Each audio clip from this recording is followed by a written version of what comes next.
Internet, I'm Insane Lane. Welcome to my new channel. Hi, Nightwolf. I even set the stream 5 minutes past when they were supposed to be back from lunch, and guess what? They're still not back. This is the court that cannot resume on time. We've got about 3.5 hours left.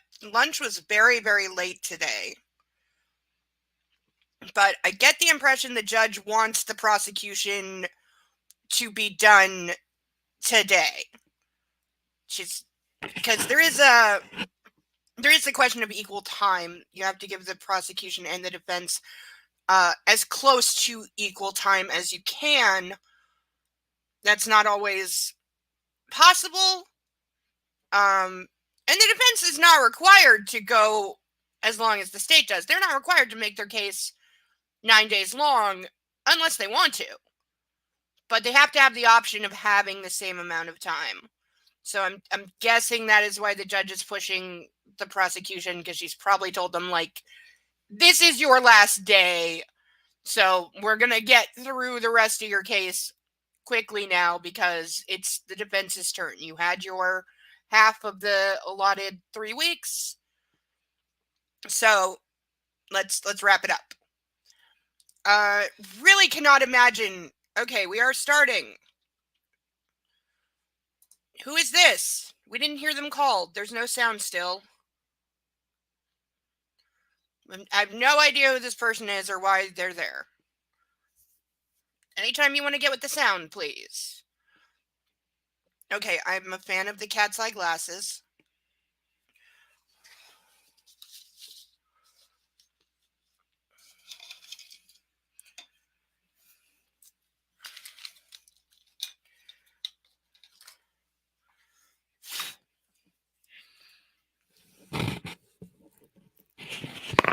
Let me look more studious for this. There,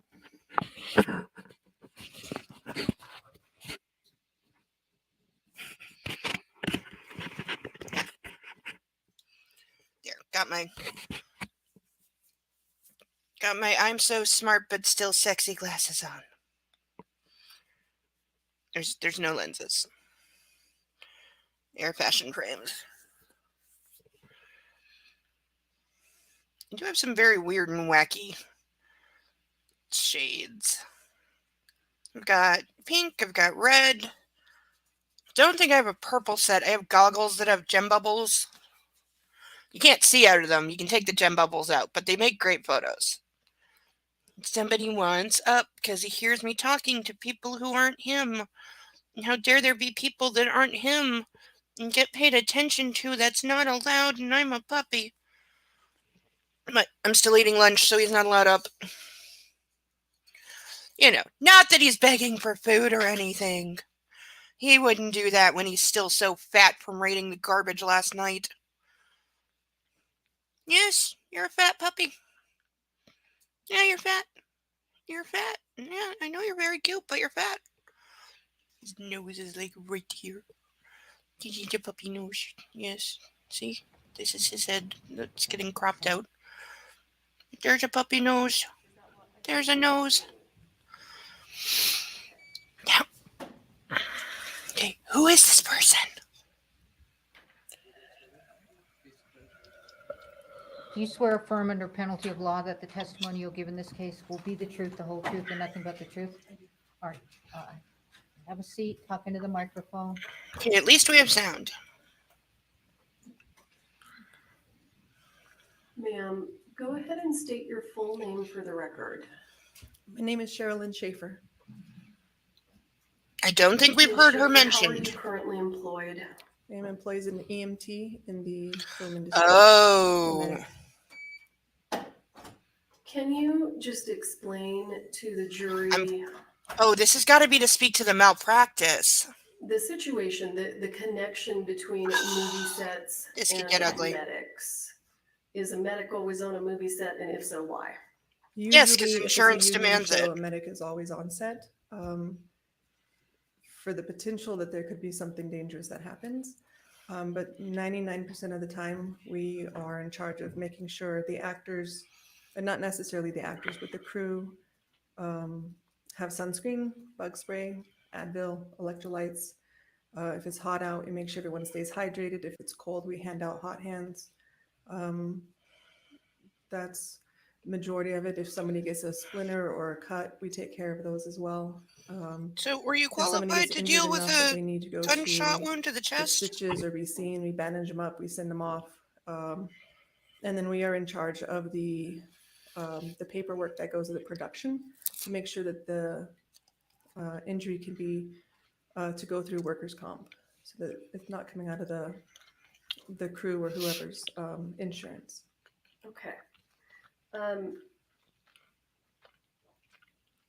How long have you worked generally in the film industry? I started in the film industry in 2008. I'm sorry, 2009. Okay. And how long have you worked as a medic in the film industry? Since 2014. And can you summarize for the jury what your medical training consisted of that allowed you to be qualified for this position? I'm a licensed EMT. All right.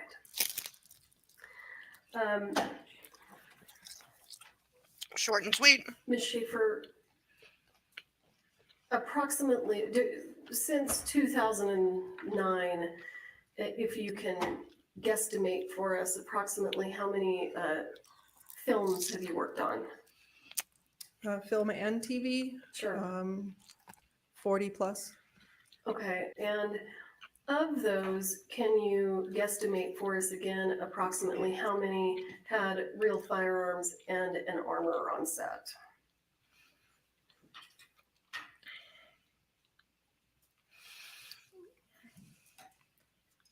Maybe 10, 12. Was the handling of firearms by the armorer on the set of Rust different than what you were used to? Yes. Can you describe to the jury what you noticed, how you thought it was different? I noticed the armorer on Rust did not secure the weapons as a normal armorer would, or an armorer on productions I've worked on before would. Normally, the weapon would be secured until it was time for the actor Yeah, or stunt actor. I've been to wondering, remove it. And then the armorer would go to because their I was generally a asking, like, locked hey, they cheaped cabinet, out um, on the grab the armor, weapon, the crew, take it to accommodations. the actor or stunt actor. So With the first AD, was she there on sometimes set the stunt EMT because coordinator, she's depending on cheap who's there, open the and weapon, unqualified and empty it. inexperienced? If it needs to be emptied, show the actor or stunt actor Because we know there were some the, medical mistakes made um, that may have the type contributed to Miss of Hutchins' death. bullet, I guess you would call it, that's going to be in the gun. Show it that it's not real, and then, or essentially check it in front of the actor and the first AD to make sure that everyone's comfortable with it, and then hand it over She to said, like, what she's that used to doing performer is, handing out for the bottled shot, for whatever water shot and they are. making sure people don't get shooting. overheated. And just to be clear, what you just described was what you are If anybody has an accustomed to. actual That is correct. injury, she has to ship them Can off to the you hospital. Explain to the jury how that procedure worked on the set of Rust. A lot of times when I would notice our armorer hand the guns over to the actors, sometimes checking them, sometimes not. Generally, once the scene is over, you would remove the weapon. The armorer would remove the weapon from the actor and re-secure it until it is Yeah, used that's what again. I was suspecting. On Rust, that did not happen a good majority of the time. The actor still remained in possession of the weapon, whether it was in their holster or in their hands. Yeah, so they were letting them keep the guns And, between takes, which you should never, ever, Can ever you kind of do. explain to the jurors You know that they walked away with the how guns long the because actors a would rifle be went missing left on with set. the It was just weapons in their possession? missing. How do you lose after an entire the long gun? But apparently scene, they and did. maybe discuss a little bit about You know, how long Jensen it takes Eccles to do walked a off with his turnaround. gun and it was left in There the were a lunch few tent. times where they would have Somebody the else weapon found for it. a minute or two or so after There were we had children on cut. this set. But then there'd be other times where we would be turning around, and that's where the camera position changes. Like if we're looking at somebody and we turn around, then we're going to look the other direction at the actor. That can take, depending on all the moving parts, 20, 30 minutes. Yep. Where they would still be in possession of the weapon. And that should never, ever, ever be And I happening. just want to be clear, did you testify that you saw Ms. Gutierrez provide actors with weapons without conducting a safety check? That is correct. Did you ever have an occasion to notice whether or not any of the actors on the set of the movie did their own safety checks? There were some times that the actors would open their weapons and look, see either while it was being reloaded or not, opening it up and looking at it. And generally on a film set, you would not do that without the armorer present in front of you.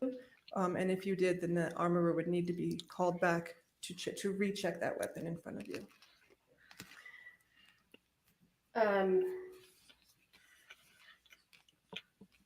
So when the actors would do their own safety checks, was Ms. Gutierrez participating in that? Sometimes she was near, sometimes she wasn't. I don't recall exactly all the time. I didn't notice a lot, but there were some times where she could have been close by or not, but she was not directly in front of the actor. Okay. And it wasn't every actor. It was, just a couple here and there. Okay. Did you ever take note of how Ms. Gutierrez would load ammunition into her fanny pack? Yes.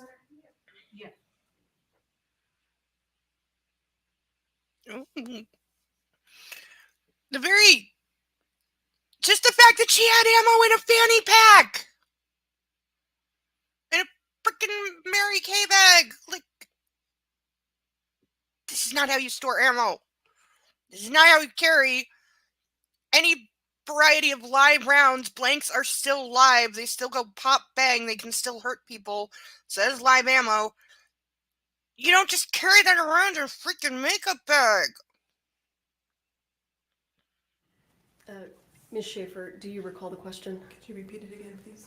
Did you ever take note of how Ms. Gutierrez would transfer ammunition from boxes to her fanny pack? Yes. There was one occasion that I did see that. Can you describe what you saw for the jury? So there would be the boxes that had a styrofoam with the ammunition inside of it. And there were times I would see her or this one time, I saw her take the box and kind of tip it a little bit and use her fingers to put some in and then hand it back, I believe, to Ms. Zachary, and get another box and do the same thing, put more in, put it back, get another box. So she put didn't more check in, those put it back. rounds. So we're mixing multiple rounds inside of different, and again, I don't know what they were, but mixing different rounds for different weapons. There were some short ones, some long ones. So during this Just throw it all in together. What could possibly instance go where you wrong? saw, Oh, wait. Ms. Gutierrez load the fanny pack directly from the boxes, if you recall, would she take the time to check every round to make sure that it was inert? I'm going to say no. All right.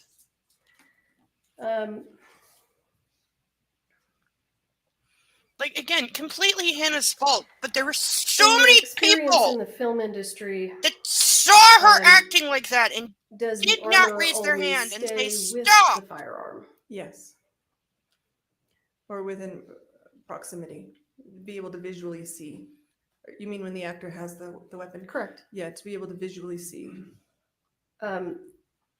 Was that the case on the set of Rust? No, not always.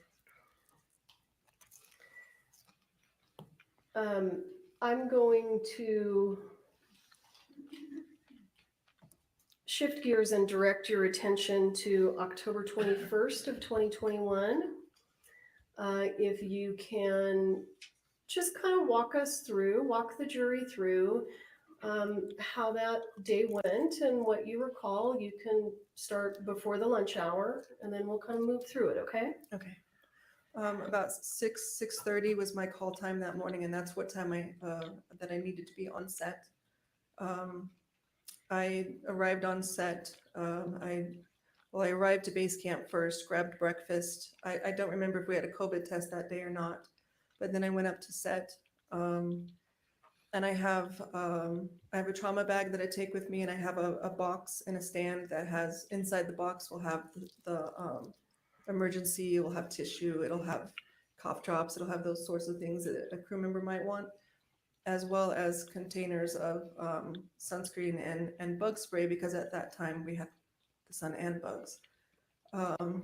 So I went and I set my stuff down at the middle of the town, and on the radio there was a little bit of noise about the camera department being behind schedule, and I had asked somebody, I'm not sure who, one of our one of our other ADs or one of our PAs on set, a production assistants on set. I had asked what was going on, and they had said that the camera department was not ready to go, and wouldn't be ready to go on time. I generally am friends with the majority of everybody on set. I've worked with everybody a lot, and so I went over to where the camera truck was to kind of see if I could see what was going on or talk to anybody about what was going on, because I knew that they had had some issues with the production. And I noticed that they were packing up all their equipment.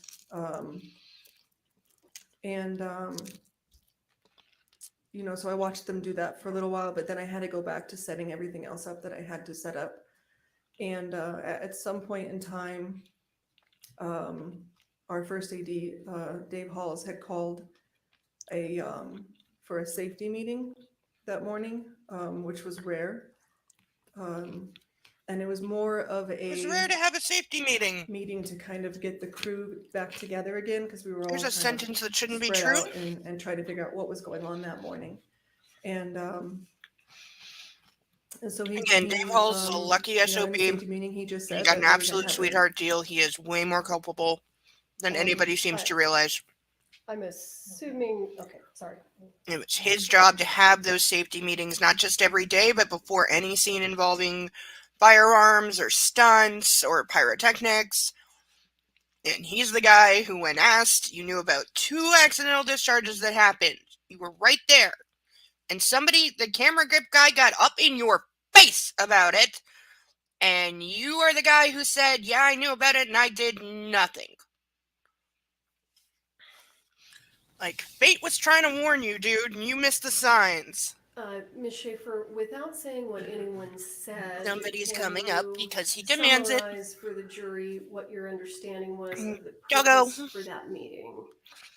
Oh, the yeah. purpose of that Now you're meeting looking at was my face to, because I taste like get pizza. the crew back together as we were scattered, to try to get the Not that day he's started. a We were already mooch or so far anything. behind with the camera crew leaving. No, you're not just looking for food. When you have a full bowl When of kibble scenes in are the being kitchen. filmed on the set, are you present every time a scene is being filmed? 95% of the time, unless Okay. I need to use the restroom or something. Okay. Were scenes being filmed that morning before lunch? Yes, And were you present for those? yes. You see do Alec recall, Baldwin waving a gun if around. any of those scenes involve the use of firearms? Good baby. I'm not sure about the first scene. I don't remember what we shot. The second part was before lunch, right after we moved up to the church. We had a scene.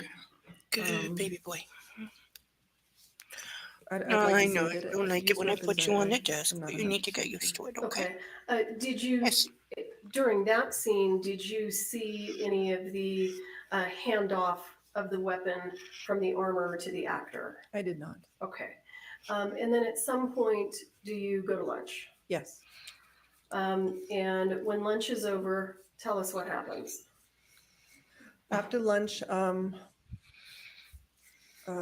had gotten a ride up to set from our base camp, which was just a few minutes away Say down the bye-bye. road. And Bye-bye. I had walked from where they drop us off up to where the church is. And was waiting for the rest of the crew and the rest of the departments to get to set as well.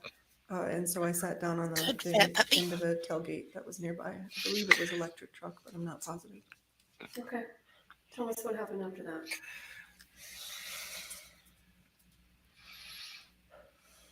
Sorry. It's okay, take your time. I was talking to whoever was sitting next to me, maybe a locations person, I don't remember.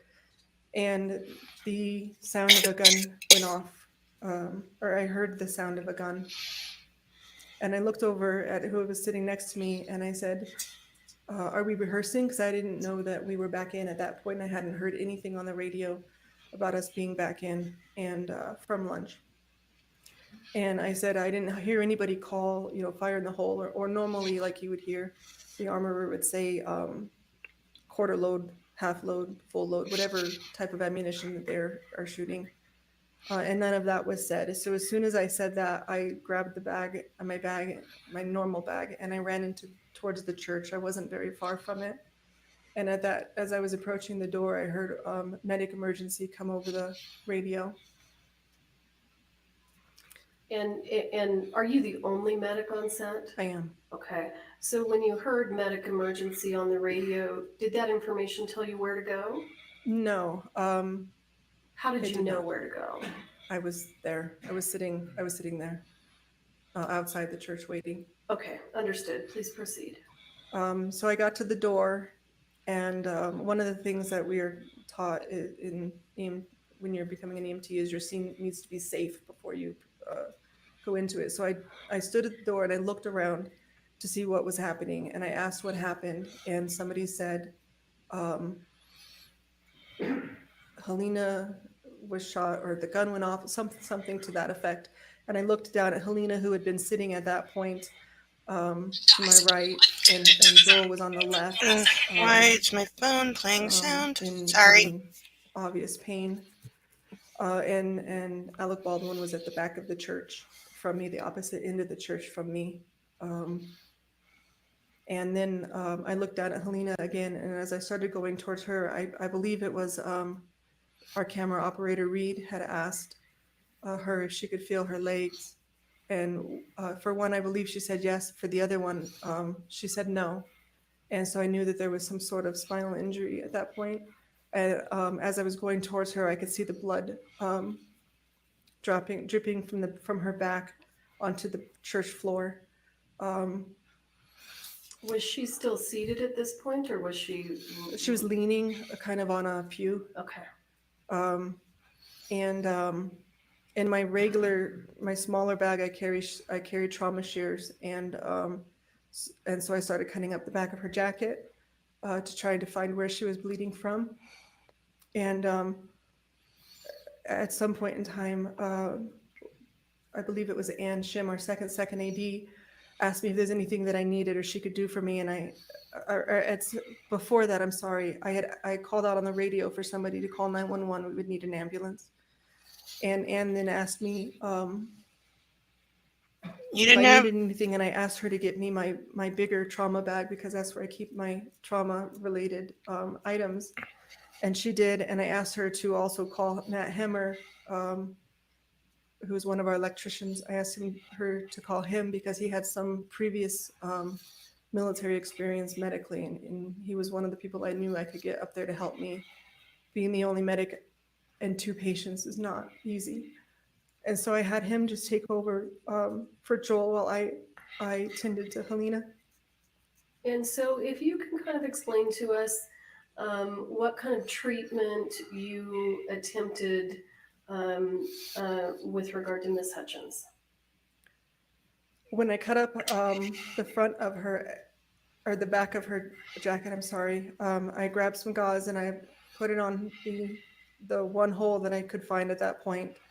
And I asked, at that point, I believe it was Reed was next to me. I gave him a glove and I asked him to hold that gauze there.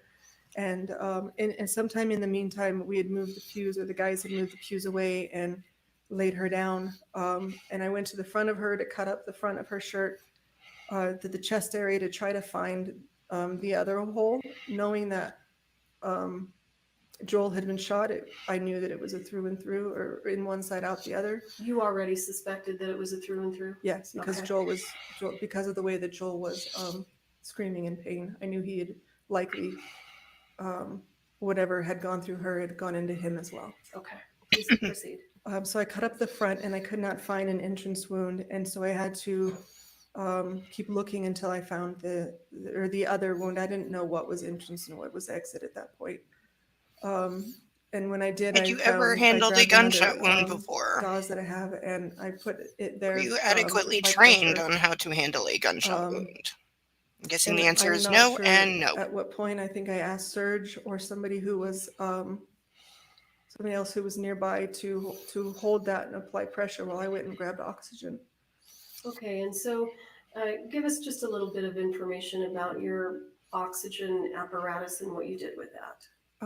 It's in my main bag, so I grabbed it. I grabbed my main bag and pulled it over, and it's a non-rebreather, so it's the mask that goes over the face, and it has a bag at the bottom that inflates, and so the oxygen is delivered that way through the mask. It's got things go around the back of the head, hold the mask on. Okay, and just to be clear, we heard some testimony earlier in the trial about Ms. Hutchins being intubated. Did you have anything to do with that process? I did not. Okay. Go ahead and proceed. So I put oxygen on her, and I called back to the ambulance. On the radio. I'm sorry. I called back okay. on the radio to make sure to have somebody call back, or whoever was communicating with 911, that we would need 2 ambulances and a bird at that point, because I knew Joel would need an ambulance and she was going to need a helicopter. You already knew she was going to need a helicopter. With that kind of trauma, yes. We are 15, 18 minutes from the hospital, from town. And with the way that she was bleeding, I knew she was gonna need more than we Yet could it took provide, almost or an ambulance hour could provide, or Santa Fe hospitals for could her provide. She needed to go to the be trauma loaded center. into the helicopter and Okay. leave the set. And do you have any knowledge about the condition that a patient has to be in order for the helicopter to take off? They need to be stabilized. And do you know why that is, given your medical training? I do not. Okay, fair enough.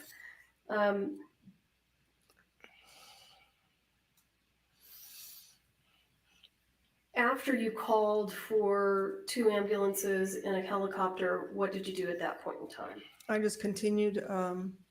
Helena was fighting.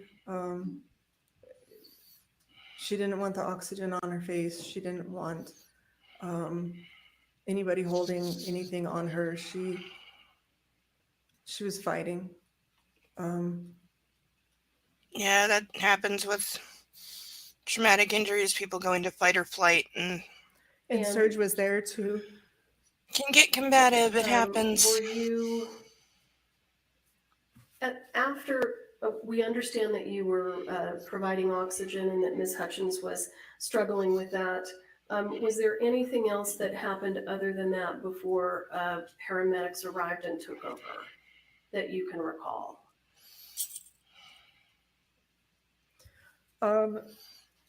There was a point in time when I first had walked in,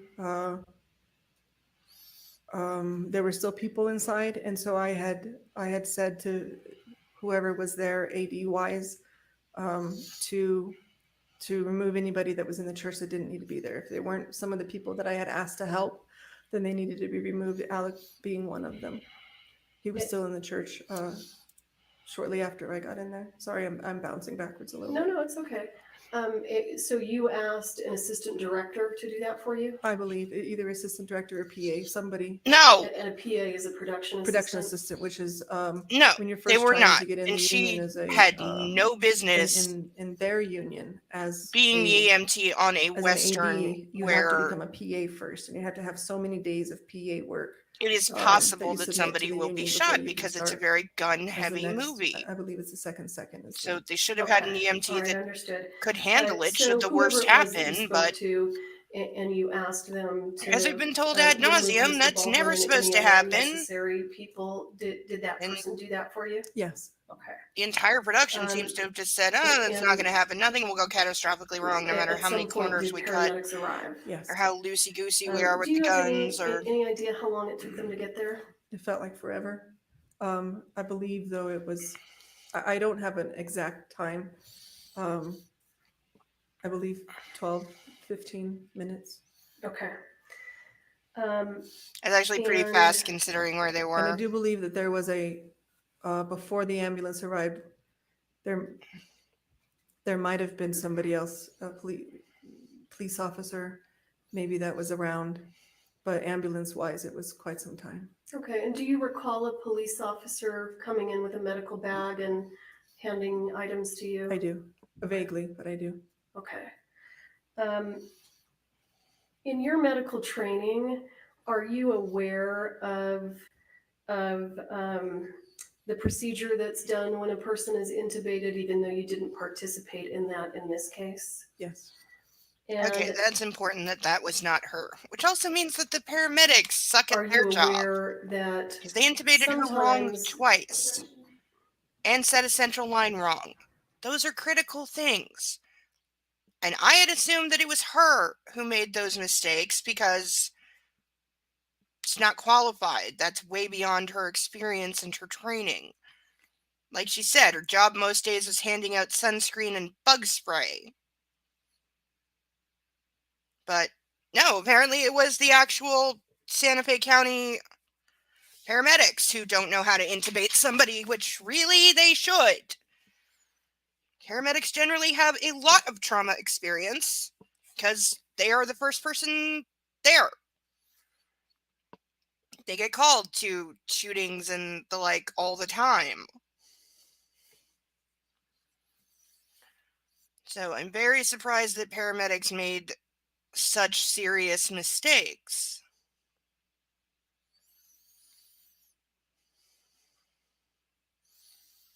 But I do know, because this is in the US of A, I do have to wonder if they were like county employees or if they were private, because that makes a big difference in terms of training standards. It sounds like they were from the county.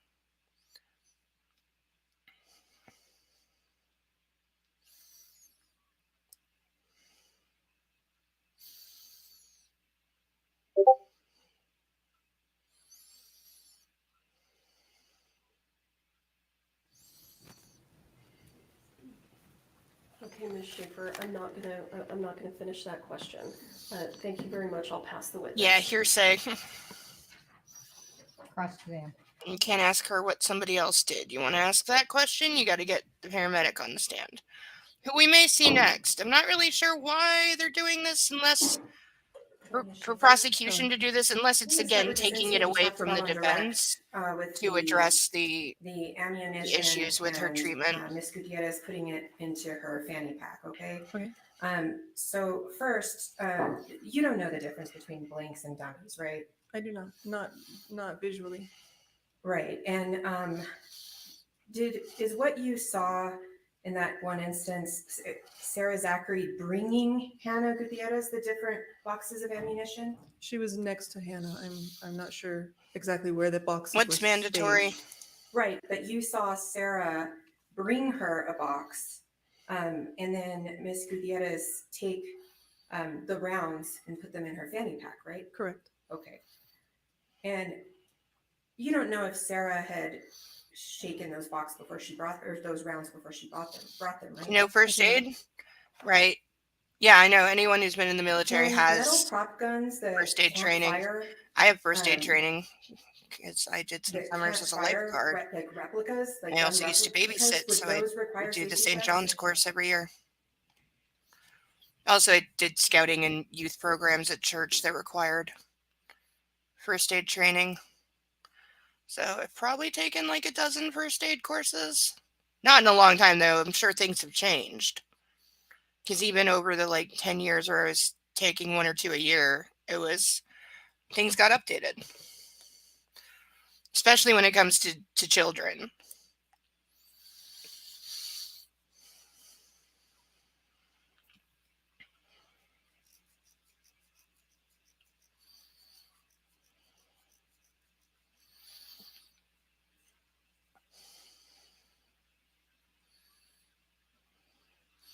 But I would have gotten into her training a little more because she just said I'm a certified EMT. Well, the requirements for that are going to differ from place to place, state to state, or even county to county.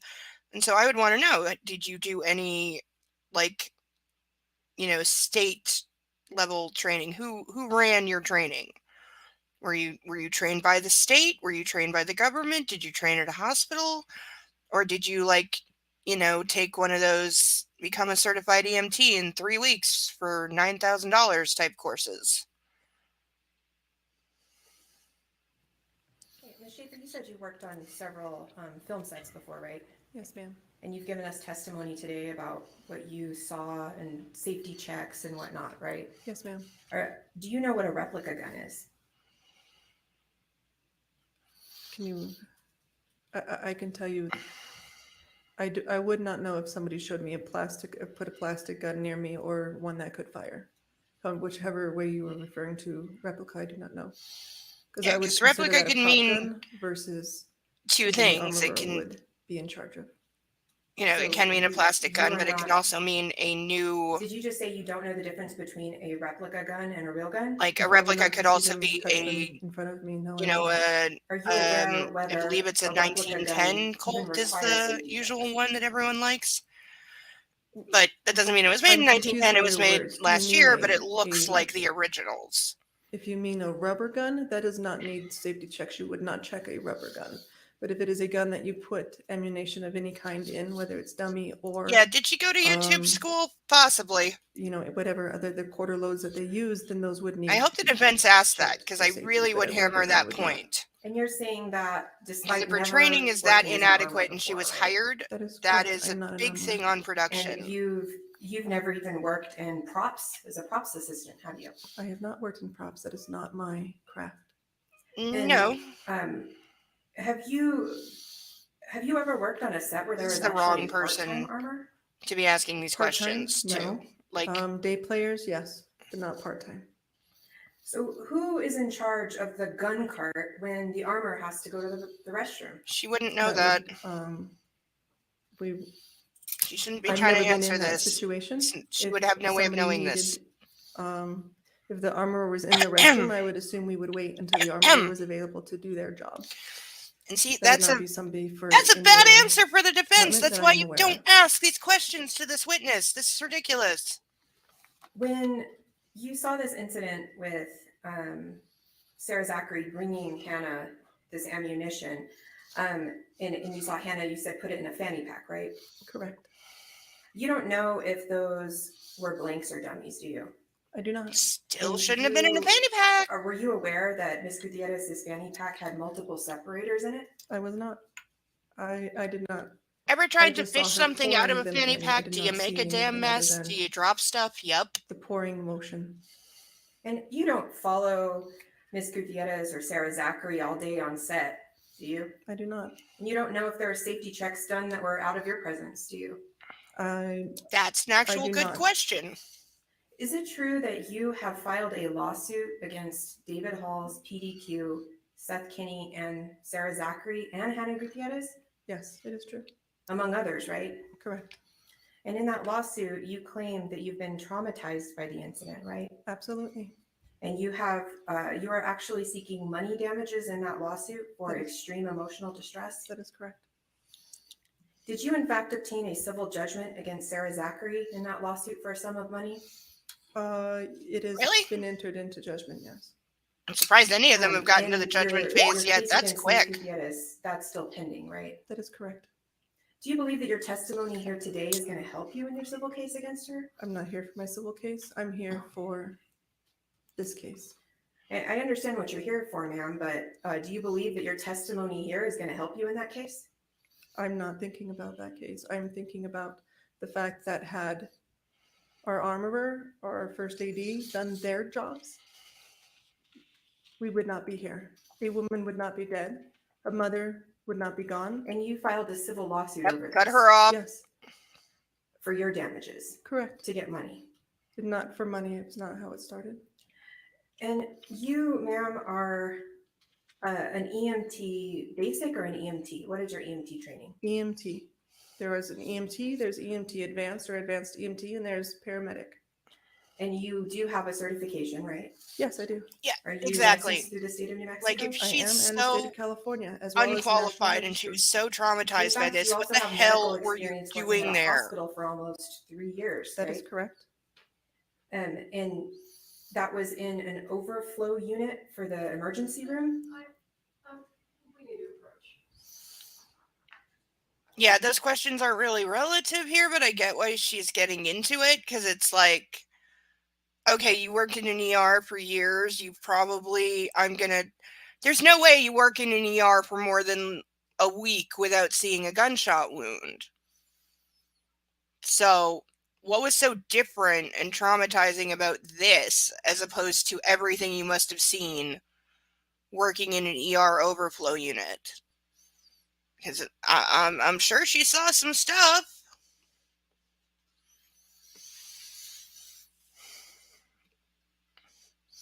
Again, this is a person who's not qualified. And, in production, obviously, again, the fact that they hired her just proves they were not taking safety seriously at all. And they clearly didn't believe anything more than, a splinter or a bug bite could possibly happen on their Western set with all their horses and donkeys and snakes and guns and all kinds of shit can go wrong on a movie set. And when it does, it's generally bad. It's not a place where small accidents What is occur. your experience? You did say you worked at the hospital, but what is your experience with treating gunshot wounds? I do not have experience with gunshot wounds. They were not on the floor I worked on. Why wouldn't you be trained on that type of injury when you're dealing on a set with real guns? I am trained for it. You wouldn't see asked about what, my and I- experience at the hospital. Okay, so you are trained with treating gunshot wounds, Correct. but you just don't have experience actually applying that training. Is that fair? Not in the hospital setting or outside of it. Correct.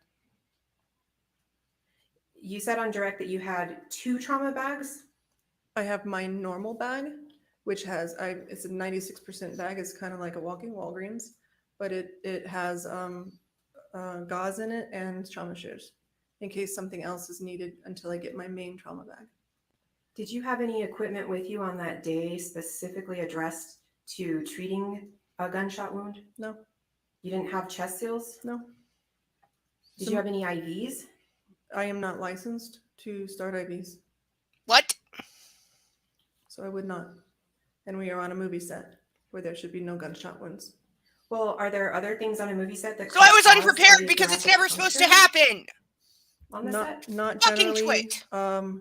Not generally. If there is going to be something that's going to happen where something more traumatic like that could happen, then we would request a standby ambulance to be on set with us so that we had all the gear. Yeah, and God equipment forbid, she needed, should actually as have well as like additional proper medics to trauma help.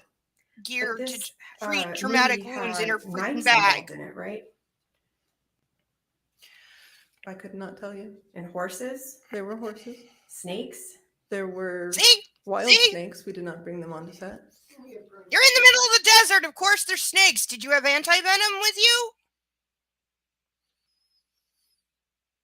Like, those are just the basic every effing day things. Did you have an EpiPen with you? Because any EMT who doesn't have at least 2 EpiPens with them is not effing qualified. There were children on set. Do you have training in how to deal with wounds in children? What if one of the kids got kicked by a horse? Can you deal with that? But the fact that she's like, no, I didn't have any, like, proper, like, gauze or the chest thing or whatever to deal with, like, more serious injuries. Freaking absurd. How do you not have basic medical equipment? Like, we're not talking about a full working OR here. We're talking very, very basic shit. I have a first aid kit in my bathroom right now that has better supplies in it to treat a gunshot wound than this woman had working on a Western movie.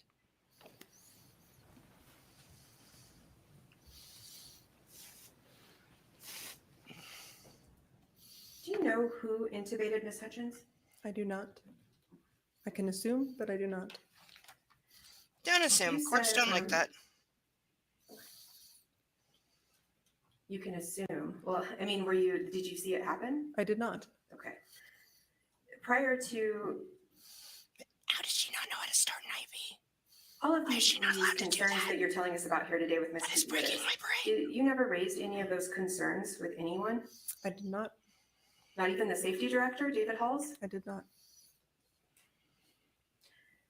And you said on direct, I believe, that prior to the shot that you heard on that day, that I think I heard you say, I want to get it clear, that you did not hear Dave Halls yell out, rehearsals up, first team on set.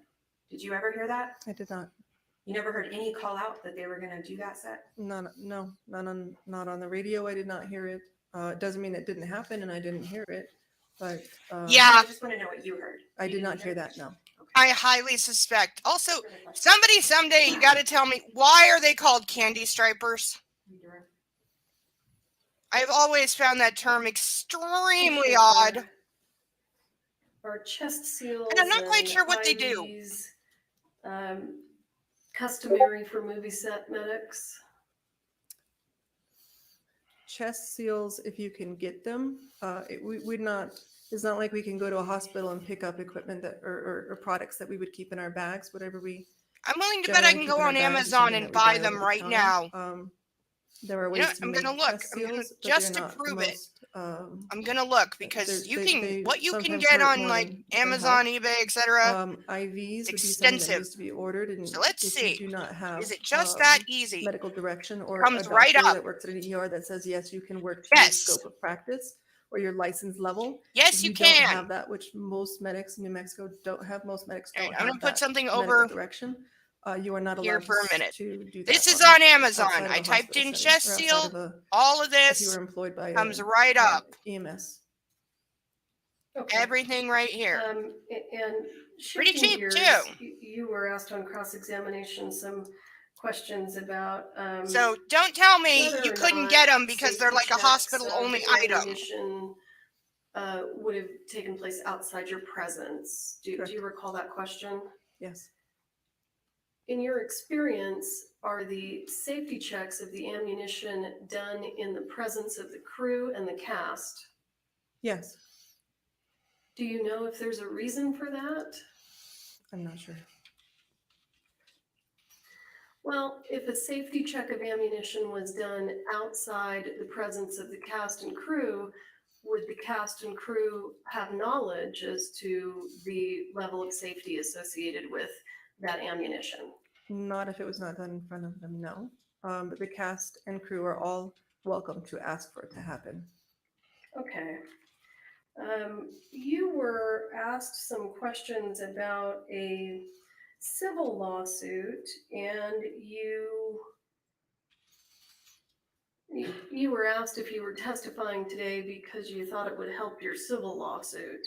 Correct. And I think your response was, you didn't do it for money, that's not how it started. So I'd like you to, and then I think you got cut off. I'd like you to go ahead and finish that.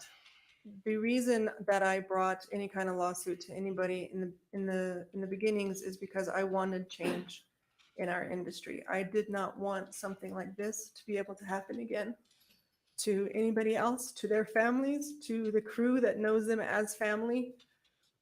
I wanted some sort of change to happen, some policy change, whether it be required to have a standby ambulance or it be required to have additional medics if there's going to be big stunts or big gunfire or anything that could potentially cause, somebody to become injured. I wanted that change in our industry because on that show, there were roughly 75 crew. Yeah, if you need That things like that, is minimal hospitals will give it compared to to what you. I normally would have on set. I would have no less than 300 usually before I would be approved to have an additional medic to come and help me. That is just not okay. That is not okay. And being the only medic there with 2 patients, knowing my resources were not close enough to help in any significant way is what I wanted to change. So I was And- useless. Have you suffered from extreme trauma as a result of this? Yes. Um, Can I just expand? sure. I have very, Uh, very sure, little. I- Yes, exactly. I was literally about to say that. She's driving me nuts because I don't believe her fake fucking tears. I don't like her. I don't like her face. I don't like her training. And I don't like that she definitely is trying to cash in on this. 100%. If I'm the jury, I hate this witness. Because she had a responsibility and a duty of care that she absolutely failed to meet. She was not qualified. She did not have proper supplies or basic frickin' equipment. Again, she is an EMT on a set in the middle of the desert. At a very minimum, I would ask her, if I'm the defense, I'm going to nail her ass and I'm going to ask her this. Did you have an EpiPen? You mentioned there were bug bites. People are often allergic to bug bites, especially children. People can have an allergic reaction to things they've not been exposed to before, which often happens when people are traveling because they're in a new area that has things that don't exist where they live and they get exposed to something they've never encountered before. Did you have an EpiPen on set? You said there were snakes. Upon my questioning, you Did asked. you have antivenom? I asked you about your Those would claim seem for very basic supplies to have in emotional that distress, situation. and you responded and asked if you could expand Or on are that you not before just going qualified back. to administer an EpiPen, Please which explain. I know how to Thank you. do? I And went home that night and I looked at my little boy. oh God, He's the don't same age as Helena's son. do And all I this. could think Shut about is up. How I could not save his mother's life. Shut And how your he was gonna mouth. grow up without a mother. And how her spouse lost the love of his life. Like, she's auditioning to play herself in the TV I movie did not here. expect this testimony. I Yeah, did not expect this testimony. the judge is So pissed. you're going to, and I mean no harm You're going to stop. to you, but we're going to strike that testimony, okay? Yeah, So disregard that testimony, okay? the judge is All right, getting, let's, the judge is at the, I've had Alright, enough thank you. with the shenanigans all point. right, thank you. Had enough. This is shameless. This is emotional grandstanding.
Jason.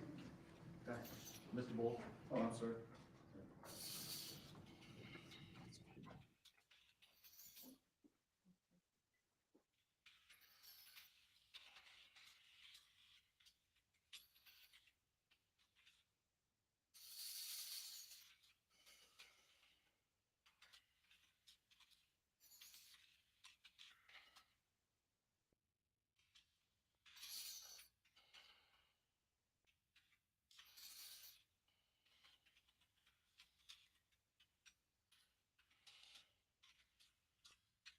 The emotional expense, her narrative. where she said, can I expand on that? And then she continued No. on and on. That's what you're going to strike, okay? You're going to disregard that as evidence.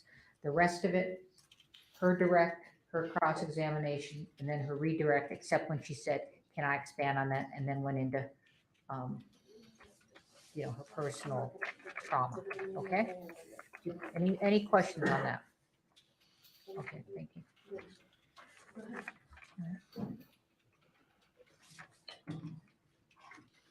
Are you ready for the next witness, Your Honor? Yes, I am. State calls Mamie Mitchell.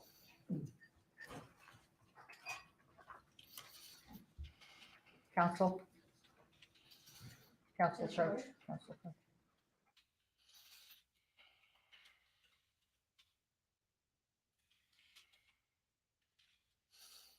Oh, who is this?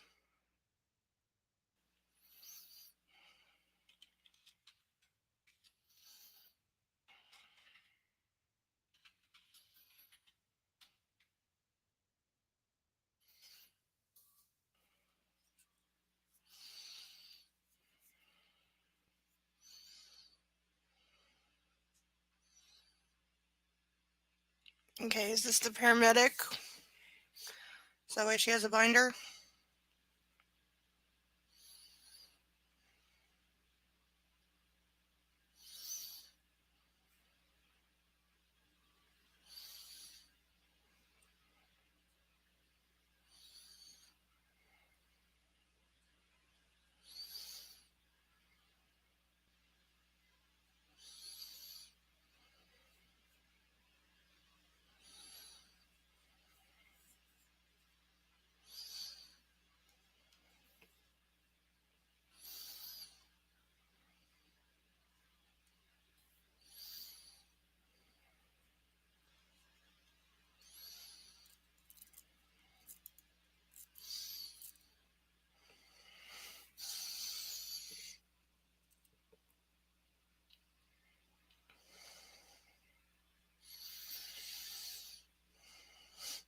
Kendall's school just got out behind me. There's an elementary school across the street. They can hear the kids yelling and running around.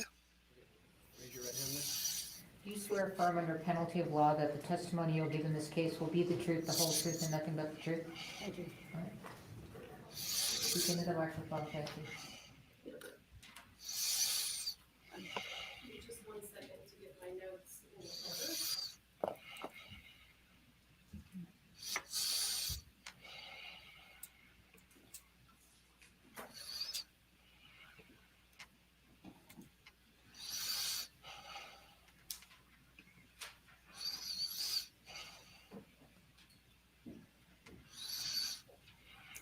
Ma'am, will you state your full name for the record? Mamie Elizabeth Mitchell. And Ms. Mitchell, what do you do for a living? I'm a substitute teacher. How long have you been a substitute teacher? I think around 2.5 weeks. Now I'm really So confused. prior to being a substitute teacher, what did you do for a living? I was a Hollywood script supervisor. Ah, there we go. And can you explain to the jury what a script supervisor does? Sometimes I pre-time the script. We don't know what that means. We don't know what I read the script, and in my mind, I give a producer and director an idea of how long their movie is. And based on that, they'll cut some scenes or add some scenes, build some sets or not build the sets. So it's a budgetary thing. While we're shooting a film, I provide the actors with lines if they need them. I keep the continuity in all areas. And when you say you keep the continuity, can you explain to us what that means? It means that your right hand is on your right hip and you're leaning on your left hand. And I'm going to make sure you do that every time we shoot. That Move the scene. camera, that scene for that dialogue. So it's maintaining the continuity, which brings me to. Yeah, maintaining the thing I continuity is really harder do than to people think it ensure is. Because you can start a that scene on a film Monday cuts and not together finish it. seamlessly in the editing 3 room. weeks later, you which gives realize, the oh, we didn't director, get the angle that we choices. needed. We got to go back and do it again. Stand exactly the same way you were standing before. You're never going to get it right. Do you keep very close track of all of the filming that's done on the set and the scenes that have been filmed? Yes, I log every shot, lens, how long the shot is, if it's incomplete, if it's good, if it's not good, if it's fair, if it's the best one. And if there's an airplane on line 6, but then the airplane, it's okay in line 9, sound, everything that has to do with photography, I have in here, and that's translated to the editing room. Okay. How long were you a script supervisor before you decided to become a substitute teacher? About 42 years. And in those years that you have worked in the film industry, how many movies and TV shows do you think you've worked on? 74. And of those Knows her shit. 74 shows, if you can guesstimate for us, how many of those had live guns and an armorer? I think I've worked with an armorer about 24 times on 24 films. That's a lot. Sometimes, Yeah, go ahead. Name sometimes drop some maybe a films. gun is used one time. Name drop some films, And please. if the armor was brought in for that, I'm not really aware of that. But when guns are really a part of a script, about 24 times. Okay. Safe to say you have a lot of experience with armorers on movie sets. I do. As the script supervisor, are you present for every single take that is filmed for every single scene? Unless it's a second unit, and I have a second unit script supervisor, but for every first unit shot, I'm there for every take. On the set of Rust. Oh, was she in were the you there room? For every take. Yes. Okay. She only said during take, not So- rehearsal. I am going to ask you if you noticed any differences between Ms. Gutierrez and the other armorers that you worked with on the previous 24 occasions. No objection. Why? She phrased that correctly. She wasn't asking for hearsay. She said, in your experience. And we've already heard, now maybe this is what he's saying, that we've already heard from 4 or 5 other people about the differences between how Miss Gutierrez Reed ran the set versus anyone they'd worked with before. In other words, she's not qualified. Why do I have hiccups right now?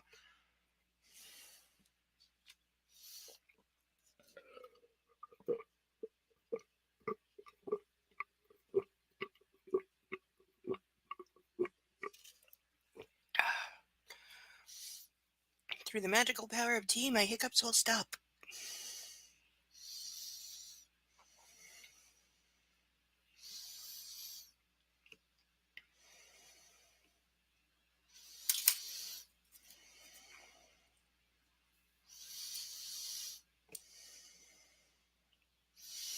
I've spent so much time in sidebars today.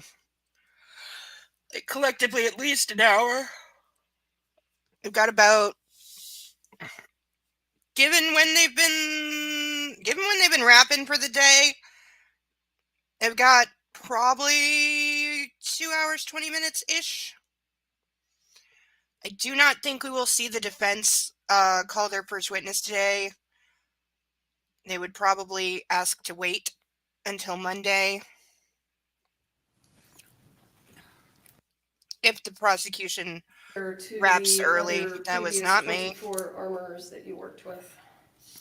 Same time every day, the feed transfers I found her over. to be inexperienced Mm-hmm. and did not present in the way that I'm used to seeing professional armorers, union armorers on a film set. It was different. Did you raise these Did you find concerns her to behavior on the anyone? film set to be professional? I did not. Did you ever take notice of where firearms were stored during filming or around the set? I saw them on her cart. And when you saw them on her cart, was she present? Not all the time. And was that unusual? Everything about the cart was unusual. When you say everything about the cart was unusual, can you explain to the jury what you mean? In my experience, what I have experienced on film sets is that the armors are very quiet, focused, and very organized. Everything is very organized. And they're very focused. I don't know if I said that. They're very focused and sort of methodical about Okay. everything. Their movements are very methodical. I'm going to take you back to your concerns about the cart specifically. Can you explain what your concerns were with the state of the prop cart? Well, I just never seen anything like it. It just reminded me, I mean, not that it reminded me, but the best way I can describe it is it was like that drawer in your kitchen where you just put stuff that doesn't really go anywhere else, the random things, and you go in to look for something and Her cart was a junk it was drawer. messy. To me, it looked different than what I was used to. Did it seem organized? No, it did not seem organized.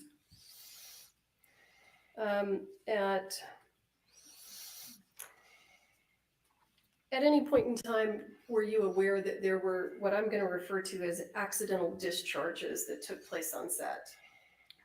I was on the set at the cabin. Hang on, you're a step ahead of me. Were you aware of the accidental discharges? Yes, Okay. Were you present for the accidental discharges? yes. Okay, can you go ahead and explain to us what Ding, ding. happened with regard to those accidental discharges? Well, I Was believe the the first armorer one. present I when was that walking- happened? Because on one of them, we know for sure she wasn't. Shall I describe the set? I was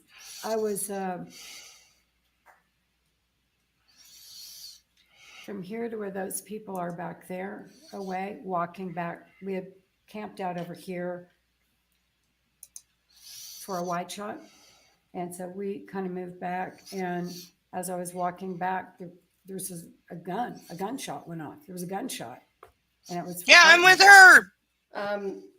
And do you know WTF? the circumstances of that accidental discharge? Well, it was one of them that I know about now. No, that's okay. In terms of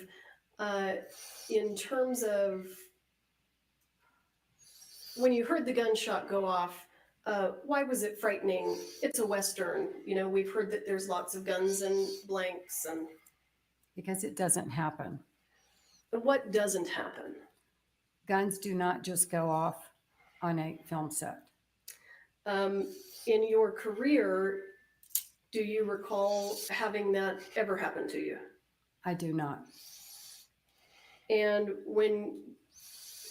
can you give the jury a little bit of background on, given that guns go off on movie sets because there's blank ammunition in the gun and guns are being shot, why would it have startled you? What's the procedure usually for gunshots? Fire in the hole. Someone yells, fire in the hole. And what does that tell you when someone yells that? That there's about to be gunfire. Tell us what you're doing. Fingers in your ears, mouth open. You have to keep the mouth open. Why do you keep your mouth open? It helps your eardrums. Something about that. That's what we do. I've known that forever. You keep your mouth open and you go like this. Okay. Yeah, So a real, Protect your hearing. like a fully With loaded regard bullet to is the going to accidental sound very, very discharges, different than did a anyone call quarter fire on the round hole? blank. No, And how many accidental discharges occurred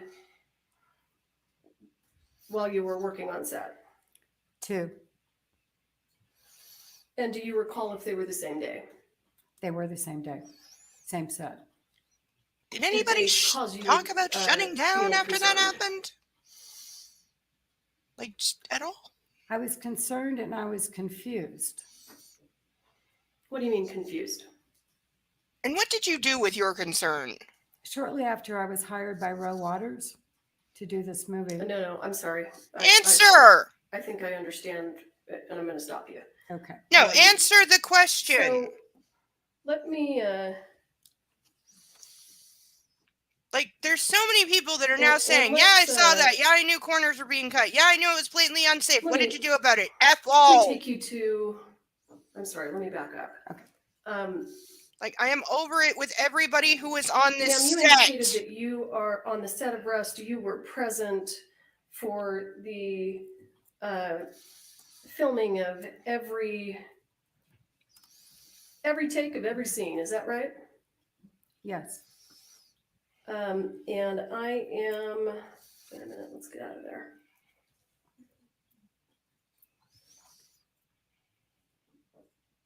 Hang on.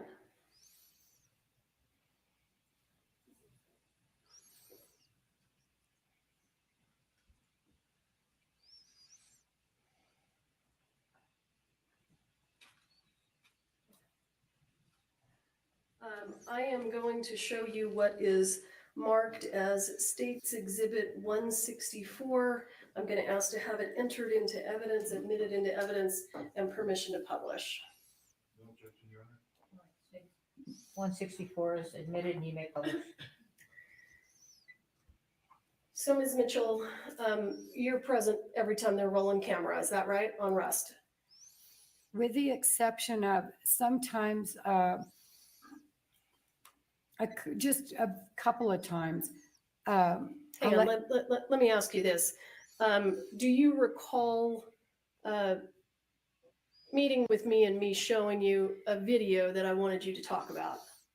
That was from October 17th. Do you recall that? No.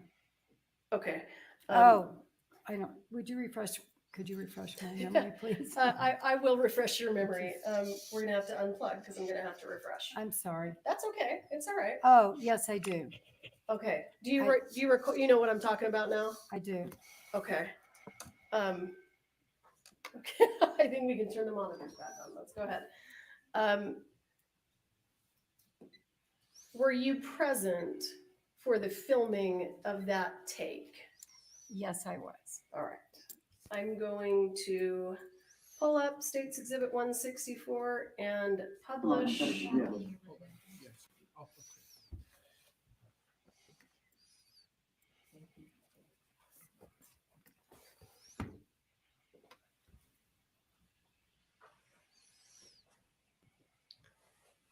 Ma'am, do you recall the date that this particular take was filmed?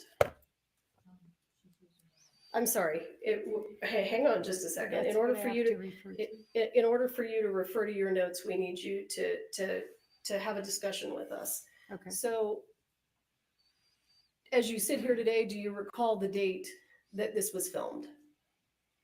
I don't recall the date, but it's in my script. Okay, would it refresh your memory if you looked at your notes? Yes, Okay, so what I want you to do, listen to me carefully. I am. I want you to look at your notes, and then I just want you to keep that information to yourself. They get to approach you and see what you're looking at. Oh, sure. Okay. I'm gonna have this, when you look in your notes, just take note of the date and then wait for a follow-up question, okay? Okay. Does council wish to approach to see what she's looking at? I don't need to see her notes. Do you want to see her notes? I'd like to see. Sure. Script. Yeah. Okay. Shall I open it up? All right. You can come around here if you want. Okay.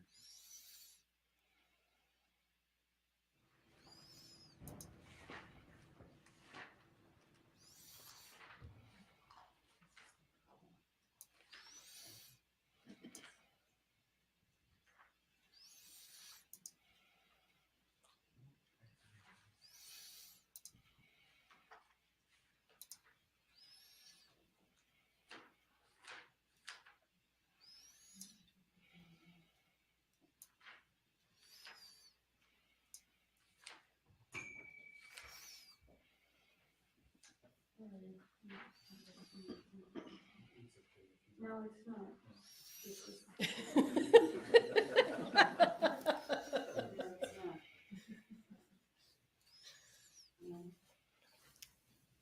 Ms. Mitchell, go ahead and take your time and see if you can find that. I apologize. Well, I don't want to get into why this is confusing, but I think a gremlin came in and took the page because I can't find it. Hang on just a second. Movie sets are well known to be plagued by gremlins. I moved it.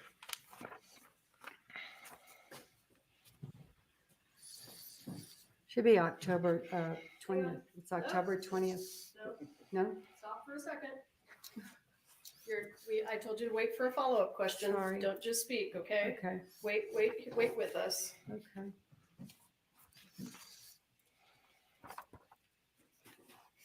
Here it is. I found it. Are you sure? I'm sure. Okay, has your memory been refreshed as to the date? Yes. And let me just ask you, and you can close, take note of the date, okay? And is there something that's on the screen that helps you refer to your notes? What? No, go ahead and answer my question. Yes. What's on the screen that helps you refer, that helps you find that in your notes? 125 Charlie, the scene number. Okay, so the 125C is the scene number. Is that what you said? That's the slate number. The scene is 125. This is the slate number. Okay.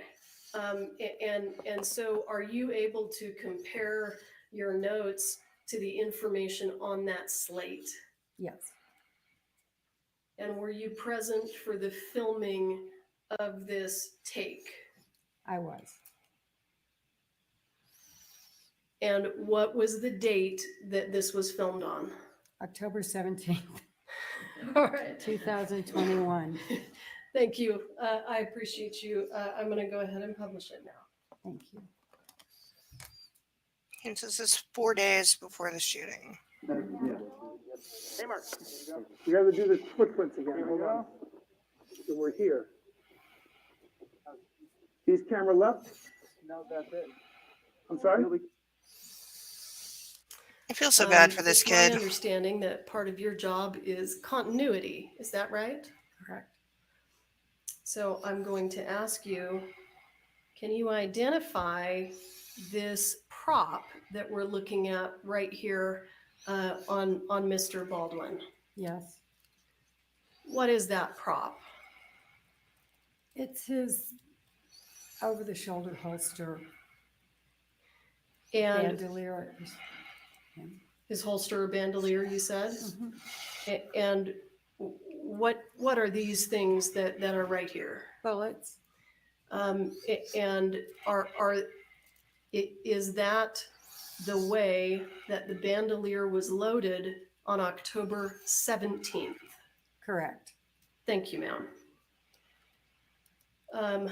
All right, let's shift gears a little bit. Ms. Mitchell, I'm going to take you to the date of October 21st, 2021. Were you working on set that day? Yes. We understand that there was some filming in the morning, and I'm not going to spend too much time on that.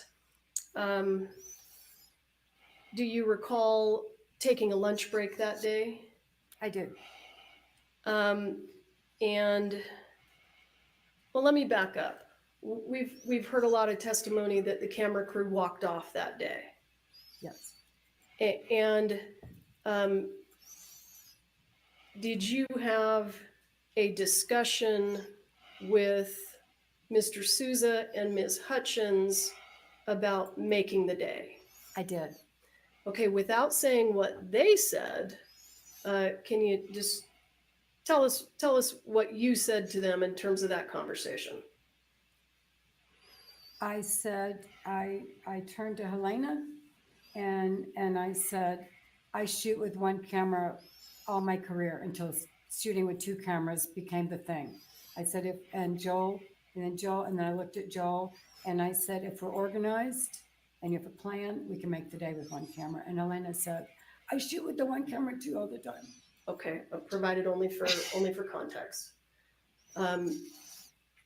Yeah, don't do So- the voice. We understand that there was some filming and then you went to lunch. I want you to start after lunch, where Yep, it's our cracked understanding yourself that, up. that there's something going on in the church. Was waiting for preparing that. a scene. If you can describe that to us, please.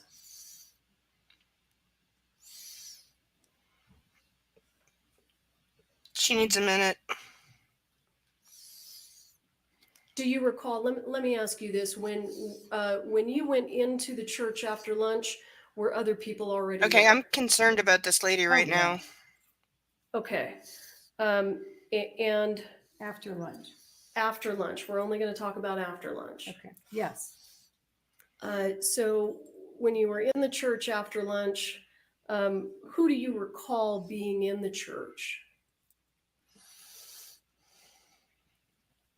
Doran Curtin, And Ms. Curtin, what was her role on set? wardrobe. Okay. Keep going, please. She had blood. She was going to refresh blood. Fake blood, I assume. Fake blood. Okay. I switched places with her because she's real tall. And I said, could I stand in front of you? And we laughed and I went in front of her. Helena, Serge, my director, Ross, Zach, Alec Baldwin in the pew with the gun, Karen Kuhn. Who's Karen Kuhn? She's a still photographer, Thank you. and she was on the side. Okay, thank you. Coming into the church, I think there was a special effects guy there, maybe the supervisor. Okay. Let me ask you this. When you came into the church, did Mr. Baldwin already have his gun? Oh, yeah, yes, Okay, so you didn't see how he got the gun or who handed him the gun? I did not. Okay, so you come into the church. Dave Hall was there also. Okay, Mr. Halls was there. Sorry. How long before the gun goes off are you in the church? Not very long at all. Okay, so when you come into the church, you've indicated these people were there. What was happening in the moments before the gun went off? I switched place with Doran.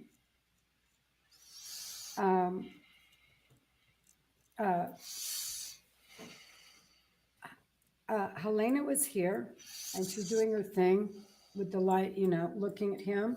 She's doing her lighting. And people are not static on a film set. So it's a dance. And she's doing this and It's a lot looking. of people in a very at small the- space. there's an We're elbow told this monitor, church is not and Joel is it's not looking, and big. they're It's there, and she's less doing than this, half and the I'm size looking of the at him, courtroom. and that. And I don't know what everybody else was doing, but that's what they were doing. Because Okay. I saw the camera, I had an idea of what shot it was, one of three. I hadn't seen the lens yet, so I wasn't sure what it was yet. And that's what they were doing. And then what happened? And then I took my phone out. It's okay. I took my phone yeah. out. Oh, the actor was practicing on his own. Mr. Baldwin. Yeah, he was practicing. And as I was doing, he was practicing. And then when I looked down to my phone got the picture. I was going to check his wardrobe, make sure everything matched. And let me stop you. As a part of your continuity job, do you frequently take photos and videos on your phone? I frequently take photos. Okay. Sometimes it flips. I take photos. Okay. When you said sometimes it flips, is on occasion, do you end up with a live photo or a short video? Yes. Okay. So you're using your phone for continuity. Constantly. Okay. What happens then? So I got my picture and I was gonna check his wardrobe and right when I was doing that explosion. And when that happens, what do you do? My body, I had it was a shock. And then I heard a guttural moaning and I looked around and my director was crab crawling backwards. And then I turned around to look at Alec. And when I did, she was falling in my direction and I ran. And when you say she was falling, you mean Miss Helena Hutchins? Hutchins was falling and I ran And why did you run? to get help And so, and away from danger. okay, where did you go? I ran out the door, down the steps to the left, towards one of the set. It was a set deck truck, one of the trucks, and with my phone, and I start dialing 911. And are you? Oh, is she the that person we called heard on the 911 in this 911 case? tape? I am. And when you spoke to 911, how did you describe the incident that you were calling them for?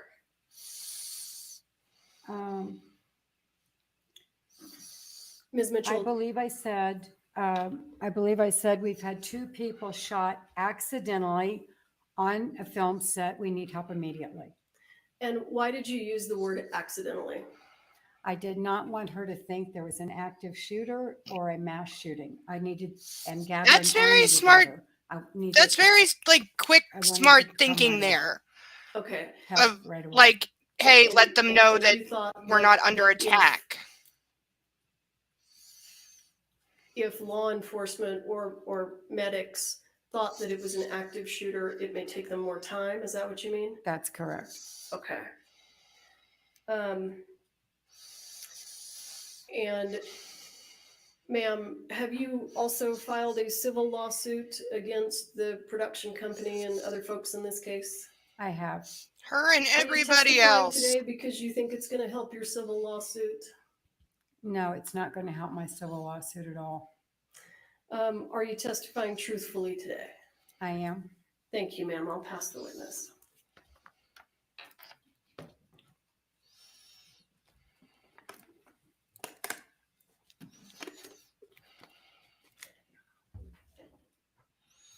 Well, good afternoon. Hi. Hi. I just have a few questions for you, not too much. First of all, I want to go back to your movies with the other armors. You said there was about 24 of them, give or take.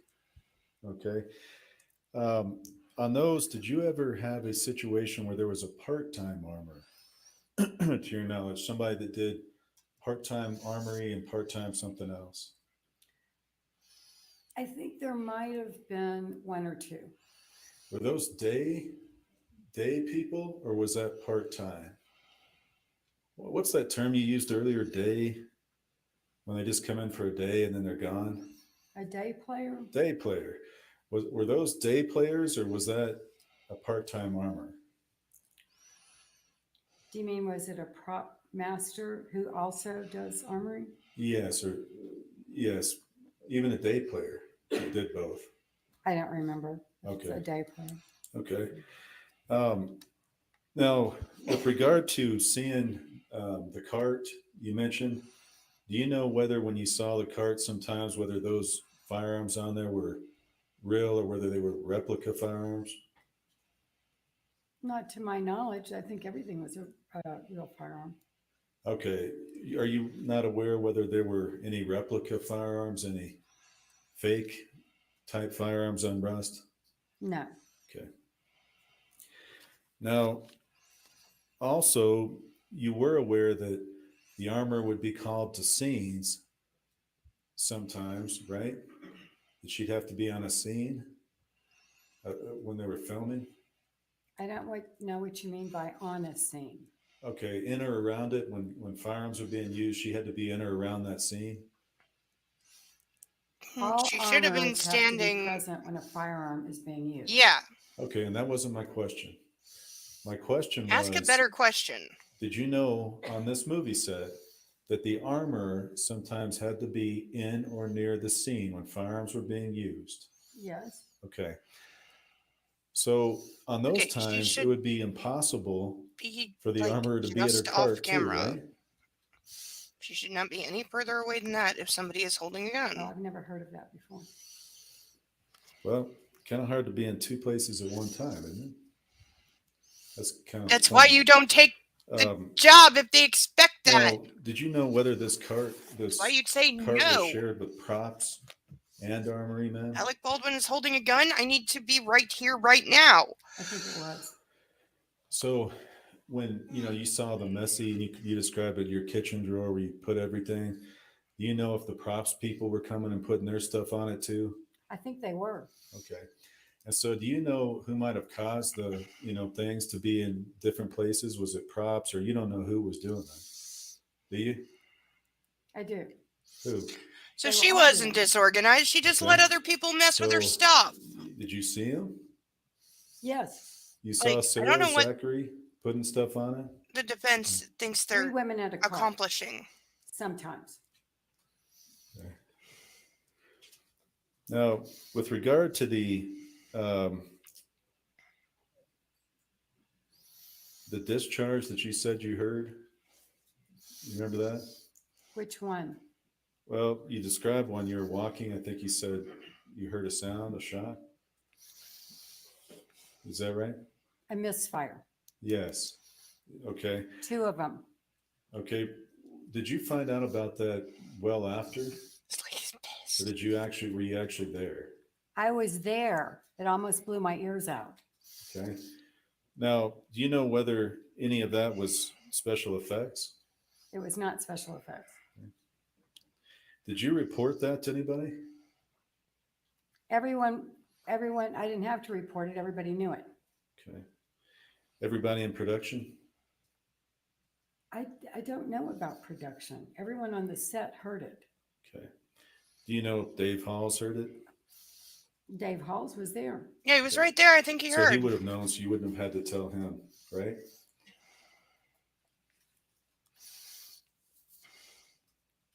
Everyone who was at that set, on that set, and there were a lot of people, heard the gun go off accidentally, twice. Okay. Different topic. In the script, do you remember whether it required a draw in the scene on October 21st, 2021, after lunch? Did that scene require a draw from a holster? For the actor, for Mr. Baldwin to draw from his holster? It did. Okay. Do you remember if that required him to point the weapon? That's not the shot that we discussed before lunch. Okay. So was that in the script or not? No. I have nothing figured out. I don't have any additional Okay. questions. All right, thank you. You're excused. You too.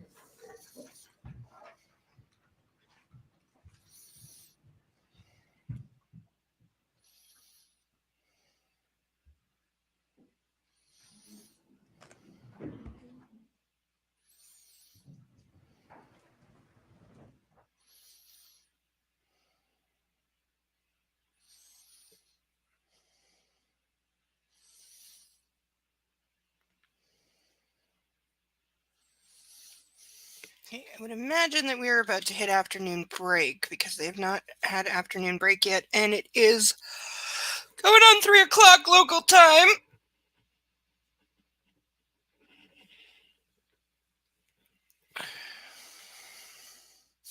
It's never good when the judge is going like this.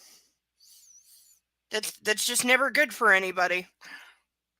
Like, she does not look happy right now. I think she's getting sick of these people. They've been up there a lot today.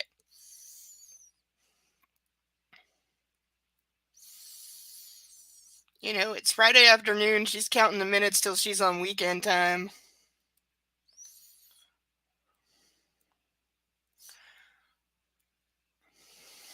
Yeah, I did catch that, Nightwolf. She did.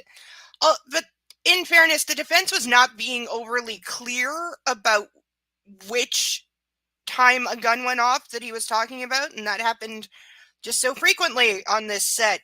God almighty. But yeah, she did say 1 and then changed it to 2. But we do know that the 2 prior to the actual shooting were like 10 minutes apart. Which, if ever, I still want to know, not just Dave Halls, but literally everybody who was on set that day. Not only do you have a gun go off when it's not supposed to, that right there is a full stop. That right there is you are shut the F down until we determine exactly how this happened and what are we going to change to make sure it never happens again. That didn't happen. But then when another gun, a different gun, goes off when it's not supposed to, 10 minutes later, that is the universe screaming in your face to shut down.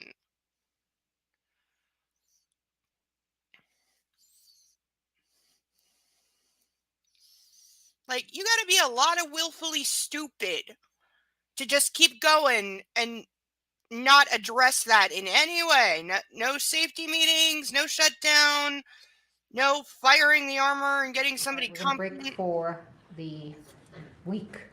Oh, So, just because we did a whole week, all right, I don't want to confuse anybody. We're gonna break for the day, okay? All right, okay. so. please don't Unexpected. Talk among yourselves or anyone else. The about state the has evidence this not week here in rested court. their Do case. not It do is any still the research, state's not turn. Google, about the case or the trial. Breaking for or the weekend 2 hours early. arrest, production, anything, okay? This is The very evidence is what you unexpected. receive in court, very, very important, okay? Also, that the state has You not do it rested their and case. It is weekend, still their it's fine. turn. When we come back on Monday, does the jury have a question? One of the jurors wants to be reassured that we're not going past the 8th. I can't give that reassurance, okay? Can we approach on Yeah, that though? sure. Might be helpful. Yeah, because this trial is next week is their last week. And it's been entirely the state. The state has not yet rested. The defense has not started. So the state has had almost 2 full weeks. The trial started Tuesday last week. So they had Tuesday, Wednesday, Thursday, Friday, and then they had this whole week. So that does not leave a lot of time for the defense, and the defense is entitled to equal time. So yeah, this trial could easily go 4 weeks instead of 3. And I think that is what the judge is getting at right now. She's probably saying, like, to the state, okay, how much more do you have left? Like, are you done on Monday morning? Are you done on Monday afternoon? When are you done?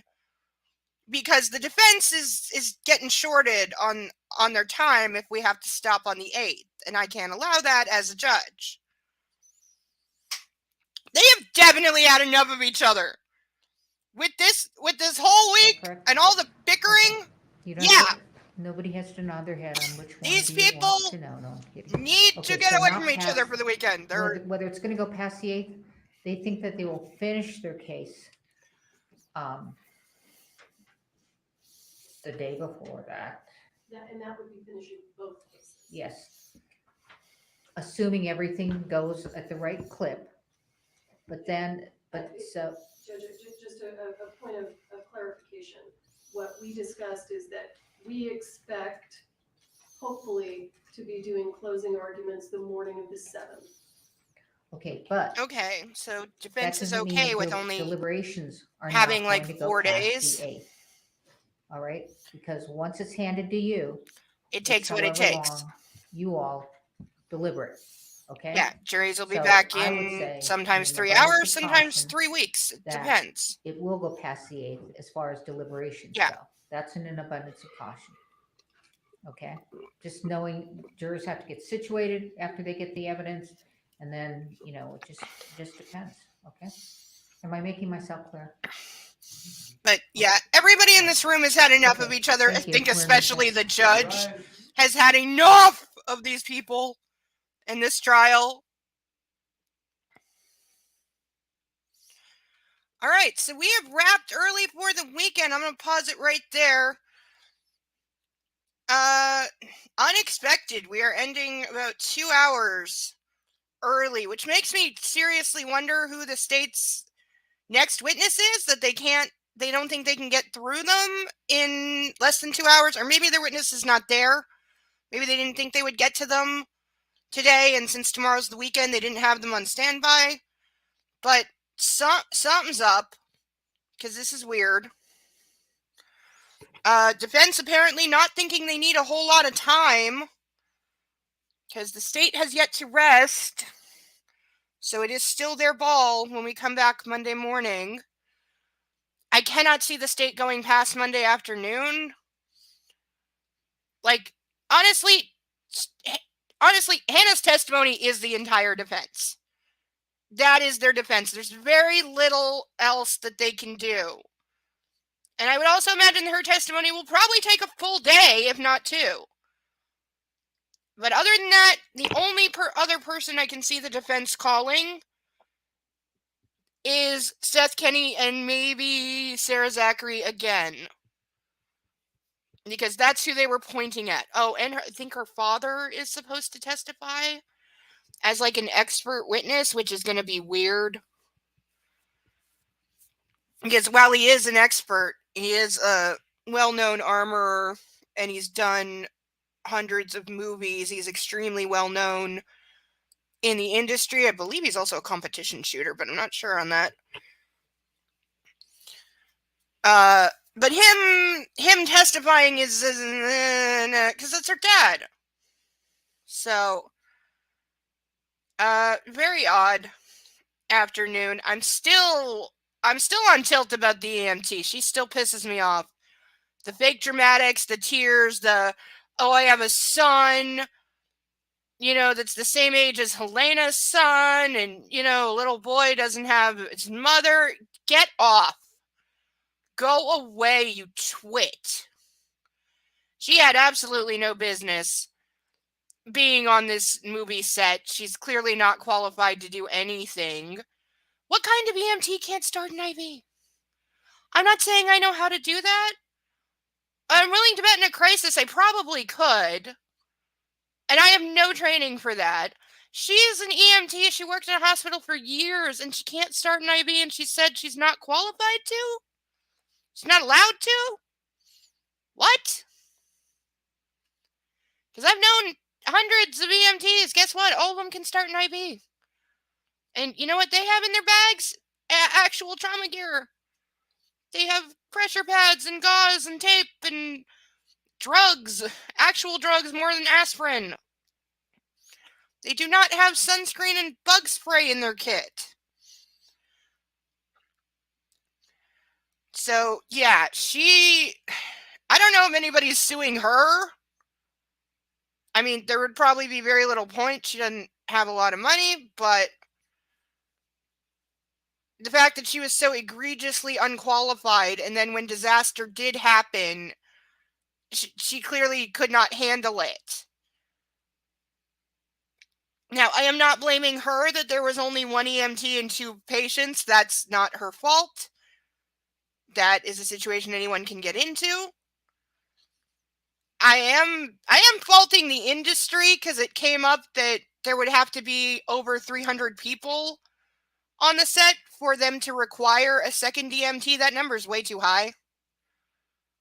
Like, I'm thinking of when I was in school and we used to have field trips, and they'd have to ask parents to come chaperone, because once you left the school, the rules, and I believe there are laws as well, said that for every 4 kids, you need 1 adult. So when we went to the museum, or we went to the opera, or we went to the water park, we had to have 1 adult per every 4 kids. That was the rule. That was hard and fast. You're not leaving the school without that ratio. And yet on a movie set where you have trained animal, well, trained is a relative term. You have horses, which are known to cause extensive injuries in the industry. Famously, that is why I forget her name, but she was supposed to play Catwoman to Michael Keaton's Batman, and they were filming, and she was injured when a horse threw her, and she lost the part. She got completely screwed. Likewise, Angelina Jolie, when filming the Tomb Raider movies, does a horse riding scene where she wasn't looking, and she didn't duck when she's supposed to duck, and a tree branch whammed her and threw her right off the horse. Hello! We're just wrapping up. Court has ended 2 hours early. They broke for the weekend. I'm bitching that I hate the EMT. She was annoying. But on a set where you have horses, you have donkeys, they're in the desert, there were snakes. They have bug bites. We have stunt guys getting, doing wire rig falls. We've got people with squibs and blood packs going off. We've got blank rounds being used. It's like, that is a lot of potential for minor injuries. And so to have somebody so completely unqualified and unprepared to deal with it.